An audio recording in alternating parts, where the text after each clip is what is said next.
मेरी आवाज सुनो, क्योंकि हर जज्बा एक कहानी है। कहानियों का ये सफर चलता रहेगा। सब्सक्राइब करके हमारे साथ चलना न भूलें। मेरी आवाज सुनो में आज की कहानी है माँ को मत भूलो, वुमन हु फाउंड हरसेल्फ। कभी कभी जिंदगी हमें दो हिस्सों में बांट देती है। एक वो जो सबके लिए जीता है और दूसरा वो जो अंदर ही अंदर मरता है। वो आज भी सबके लिए रोटियां सेकती थी, मगर किसी ने उससे कभी पूछा ही नहीं कि माँ तुमने खाया क्या। ये कहानी है एक ऐसी औरत की जिसने सब कुछ दिया, पर जब देने के लिए कुछ बचा ही नहीं तब उसने खुद को वापस पा लिया। कमला देवी 63 साल की थी। सफ़ेद बालों में अब भी सिंदूर की हल्की सी लकीर, शायद आदत से मजबूर। सुबह 4 बजे उठती, सबके लिए चाय बनाती, बेटे बहू के लिए नाश्ता तैयार करती और फिर बहू की झिड़कियाँ सुनती। माँ जी थोड़ा जल्दी उठ जाया करो, मुझे भी ऑफिस जाना होता है। माँ जी आपसे अब पहले जैसा काम नहीं होता। कमला देवी मुस्कुरा देती, बोलती हाँ बेटा, उम्र हो गई है, अब पहले जैसी ताकत नहीं। पर वो मुस्कान अंदर से बहुत टूटी हुई थी। उन्हें अब घर में कमला कहा जाने लगा, माँ नहीं। एक दिन बहू ने कहा, अब आप आराम करिए, काम वाली रख ली है मैंने। कमला ने सोचा शायद अब सुकून मिलेगा, लेकिन वो आराम नहीं था, अकेलापन था। कमरे के कोने में बैठकर वो हर दिन सोचती, जिस बेटे के लिए मैंने अपनी नींदें त्यागी, आज उसी के घर में मैं पराई हो गई हूँ।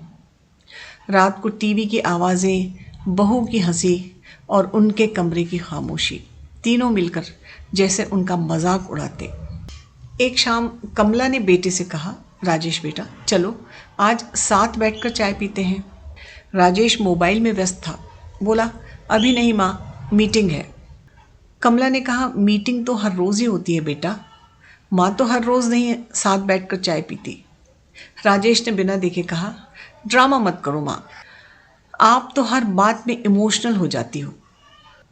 कमला के दिल की आवाज़ उस दिन किसी ने नहीं सुनी, पर उन्होंने खुद ने सुन ली और उस दिन उन्होंने तय किया, अब बस।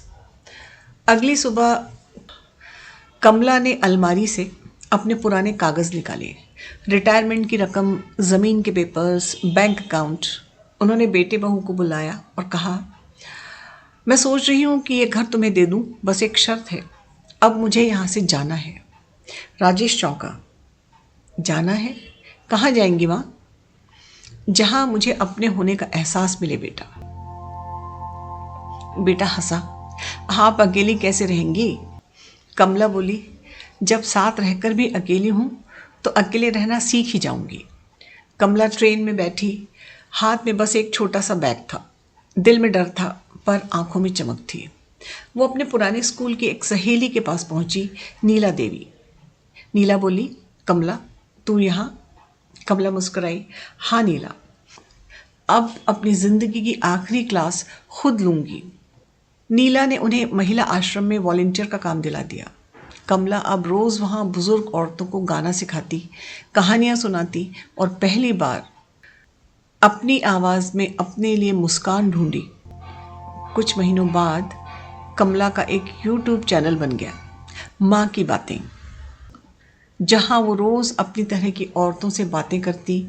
अगर तुम्हें कोई नहीं सुनता तो खुद को सुनो, अगर सब चले जाएं तो खुद के साथ रहना सीखो। और धीरे धीरे हज़ारों महिलाएं साथ जुड़ने लगी।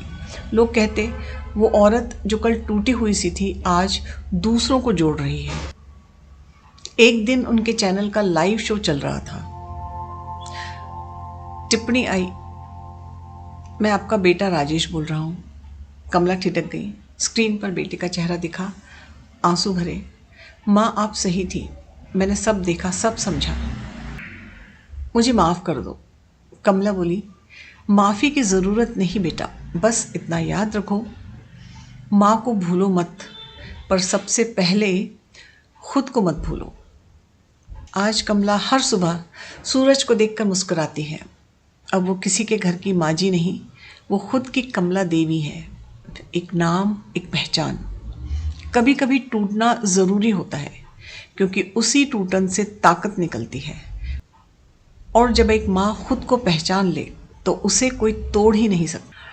अगर इस कहानी में कहीं आपने अपनी माँ की झलक देखी तो बस इतना कीजिए, आज ही उनसे बात करिए, क्योंकि कभी कभी एक फ़ोन कॉल, एक माँ तुम कैसी हो, किसी टूटे दिल की सबसे बड़ी दवा होती है।